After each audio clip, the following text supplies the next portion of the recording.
Chapter 8, Boxing Day, December the 26th. I have often noticed that one feels rather flat on Boxing Day. The weather is generally grey and dull, and children are apt to be tired and bored. I can't think why it is, said Rosamond. I don't really like these sweets at all now, and yet I just can't stop eating them. My mouth feels all sugary inside, I said. I wonder if one of those lumps of nugget would take the taste away. I took one, but it was horrid, and when I tried to throw it into the fire, it hit the fender. It became very runny and stuck in the wire meshes, and the more we tried to poke it through with a pencil, the more sticky everything became. You'd better not have any more sweets, Harry, said Rosamond. Not after what happened at dinner. Harry appeared to be pondering great thoughts. At last he spoke. Sick can be very surprising sometimes. Well, we certainly were more surprised than pleased, said Rosamond. Why did you say that you were too hungry to eat? Because I thought I was, said Harry humbly. We were interrupted by Lady Tamerlane coming in to suggest that the nursery maid should take us down to the back lodge to watch the marathon race. And which of you can tell me what a marathon race is? She asked. Lionel would certainly have known, but he wasn't there, and so we all looked at Rosamond, hoping she would rise to the occasion. It is a race, said Rosamond bravely, run by marathons who are or were a sort of ancient Greek. Or is it something to eat? Suggested Peter. Like an egg and spoon race. Have none of you really ever heard of marathon? Asked Lady Tamerlane, delighted to have an excuse for telling us about it. I have, I spoke up, seeing my chance to score off the others and impress a grown-up at last. I know Marathon very well. We always stop from Marathon Station when we go to stay with Aunt Mildred.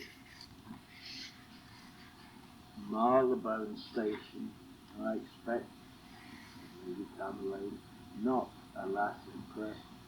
Well, I see I shall have to tell you the story of Marathon.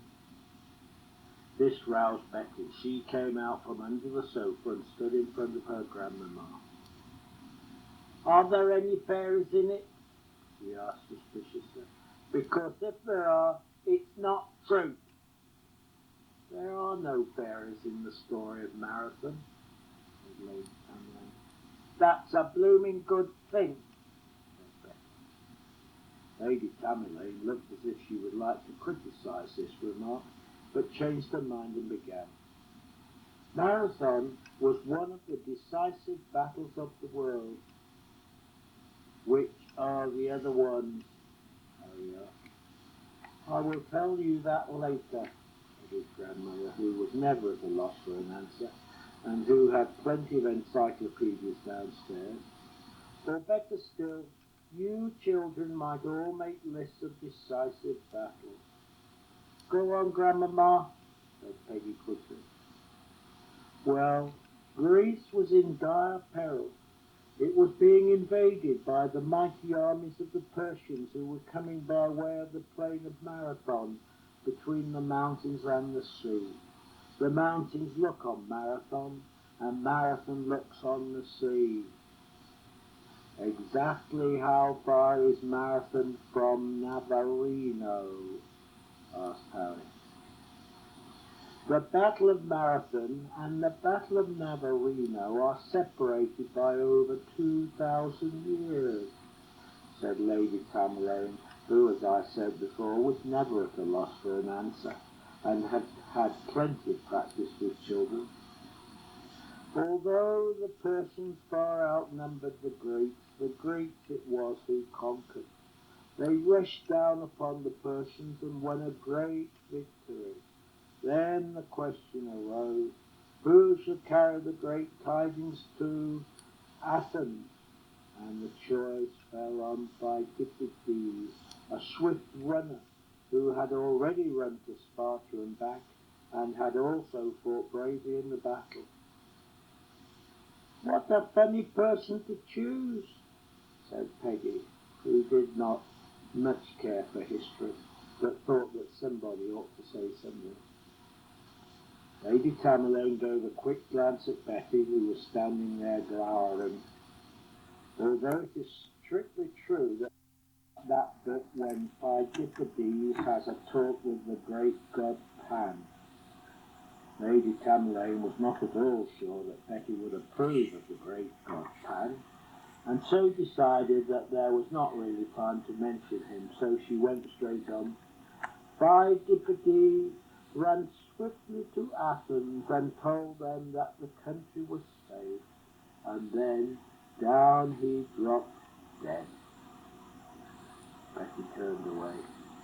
No fairies had been mentioned, and she was disappointed. What was the point of running so fast? Said Harry. If they had lost the battle, there would have been some sense in it. But as they had won it, what was the hurry? So nowadays, said Lady Tamerlane, frankly taking no notice, very long races are called marathon races. And I suppose everyone has to drop down dead at the end of them, said Harry. Will we see the end of this one? No, you will only see the middle, said Lady Tamerlane. And if you don't go and get ready at once, you won't see it at all. In great haste we put on our outdoor things, and together with 3 or 4 nursery maids we set off for the back lodge. We did not go down the avenue, but along the drive which I hadn't been on before, and which wound under trees and among rhododendron bushes. It seemed a long way, and as soon as we were out of earshot of the house, we got Minnie to sing to us. Minnie knew a lot of songs, some of them modern songs about love, and some of them old ballads with interesting, though somewhat mysterious stories. These last were not unlike the stories about their sisters-in-law's cousins, which the nurses told to each other when they thought we weren't listening. In a vague sort of way, I imagined that Barbara Allen and the bailiff's daughter of Islington were relations of Minnie's, as was also the lady who ran away with the dark-eyed gypsy-o. Charlie came home late that night, demanding for his lady-o. She is gone, said the old serving man. She is gone with the dark-eyed gypsy-o. I felt very sorry for Charlie and annoyed with the old serving man for being so unsympathetic, and also frightened of the gypsy-o. But then, we were all frightened of gypsies. We had read books about children who were stolen by gypsies for their clothes, and the savage's nurse once knew a little girl, I think her own sister, who was stolen by gypsies and found in a quarry with nothing on but her chemise. Actually, the adventures that happened to Nana Savage's relations were always so startling that we didn't really believe any of them, but all the same, it made one uncomfortable. Peter was particularly frightened of very old women, and would run for his life if he saw one. He did not really like the old woman in the lodge who came out of her dark little house to talk to us. As he was much the most attractive of us, she took a special fancy to him and tried to make him walk into her parlour, but he wouldn't. Although it was not made of toffee and gingerbread, the lodge did look very like the picture of the witch's house in Hansel and Gretel, and even the attractions of a glass case containing a school scene, the scholars being stuffed ferrets, and the schoolmaster an owl, could not get him beyond the porch. The marathon race was a long time coming. We swung on the gate and we swung on the chains that were stretched between white posts to prevent carriages driving over the grass edge, and we bickered among ourselves and we stared at the other people who had collected, and altogether we got very bored. But at last there was a murmur. "Here they come!"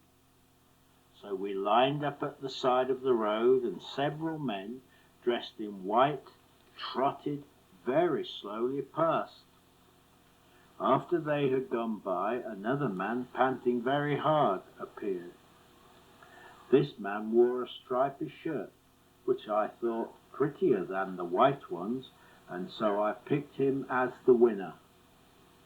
"That one will win," I said. "I know it." The others looked at me to see if I had some sort of power of second sight, and decided I had not. "Then you know wrong," said Rosamond. Betty seemed as though she was struggling not to cry. "But where are their golden helmets?" she asked furiously. "Where are their shields?" "You are a silly," said Rosamond. "Of course people don't run races in helmets and shields." "But Grandma said they would," said Betty. "She said so. She said they were Greek, and I know what Greeks look like. I know all the pictures in Lionel's Greek history. Grandmamma is an untruth teller." "Betty," said Rosamond, shocked, "you mustn't say that about Grandmamma." "She is," said Betty. Her eyes were shining with tears, and the corners of her mouth went down. Harry was very soft-hearted, and could not bear to see Betty's pride. "As a matter of fact, they did wear helmets and shields," he said. "Only they went by so fast that they were very hard to see." "Did they?" asked Betty doubtfully. "Of course they did," he said, and appealed to the others. "They did wear helmets and shields, didn't they? You all saw them, didn't you?" The others were rather afraid of Betty's violent temper, and agreed quickly. "Yes, we all saw them. You must have seen them, Betty." Betty said that perhaps after all she had seen them. "Sort of gold and glittering," she suggested. "Yes," agreed everyone, "gold and glittering." Betty quite cheered up. "Let's have a marathon race of our own," said Rosamond. "All the way home. It must be nearly as far as from Marathon to Athens." Let's," said everyone. "Minnie, you say go." We drew up a line with one foot stuck out so far in front that we were almost doing the split. Minnie said, "Are you ready? Are you steady? Go!" And away we went. The Tamerlane back drive was not perhaps as far as from Marathon to Athens, but it was very long for all that. Betty, who was the smallest and fattest, dropped off first, and I, who was not used to running, soon found that I could not keep up with the others, not even with Peter. I ran as hard as I could till my head seemed bursting and my inside empty of breath, but the others went further and further ahead, and the drive was so bendy that soon they were out of sight altogether. I had meant to get great glory by winning the race, and it was disappointing to find myself puffed and tired and behind everybody except Betty. Just when I thought I simply could not run another step, I came to a small path leading off the drive. It looked like a short cut to the house and was exactly what I wanted, and I started down it feeling rather clever. But when it stopped going straight and started winding among trees, I wondered if I had been so clever after all. The afternoon was getting late, and under the trees it was very gloomy. I dropped to a walk, but then remembered gypsies and started to run again. I suppose the sensible thing would have been to turn round and go back, but that never entered my head. I only thought of going faster, so as to get home quicker. To make matters worse, I came to a crossroads where 5 paths met, and I had no idea which one led towards the house. I chose the path which looked widest and ran on down it, by this time with a bad stitch in my side, and then to my horror I heard a horse coming along behind me. I did not dare to look round, as I was quite sure the horse was dragging a gypsy caravan, and though I tried to run faster and faster, my breath was entirely gone, and the horse, though only walking, gained on me. When it was quite close to me, a man's voice said, "Hello, Atalanta." This was too much for me. I thought Atalanta was some magic word like abracadabra, and with a loud scream I tried to run up a tree. I had a sort of confused idea that horses couldn't climb trees, nor caravans either, and that if I got up this one I would be safe. The tree I attempted, however, had no branches anywhere near the ground, and after hugging the trunk with both arms for a second, I dropped back helplessly onto the root. I lay huddled for a moment, not daring to look up while the horse made crunchy noises, and then the man's voice said, "What on earth do you think you're doing?" It was a kind voice, and I had heard it before. I wriggled round and looked up, seeing first the horse's muddy legs, then a very muddy boot, then some muddy white breeches, then a muddy red coat, then a face with some dried blood on it, and finally an old top hat rather crooked and a bit muddy too. I knew that gypsies didn't wear top hats, and looking more calmly, I recognized the savage's father coming back from hunting. Harry had boasted to me that his father rode straight and was a tiger to go, and indeed he looked as if he had ridden extremely straight through hedges, ditches, ponds, everything. "We are having a marathon race," I said, as well as I could for panting. I thought he might think it rude if I told him I had mistaken him for a gypsy.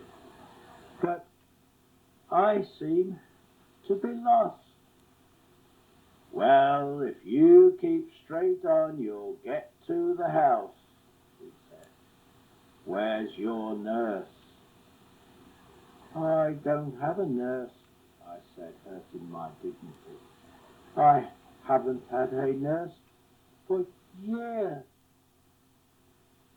I picked myself up and began to run again, but I didn't want to come in behind Betty.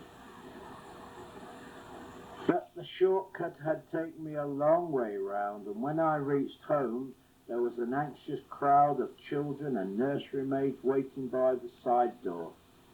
They did not dare go upstairs without me, and they did not know where to look for me. Harry was actually crying. Rosamond rushed at me and seized me so violently by the arm that it hurt, and Marguerite was moved to burst into speech. But as it was all in French, I don't know what it was she said. "Where have you been?" everyone shouted. I was just going to ask who had won the marathon race when I saw that Betty was there. So it was clear that whoever had won, it was Evelyn, who had come in last. I decided that marathon races are rather overdone, I said grandly. So I walked home with the savage's father. I found him a delightful man.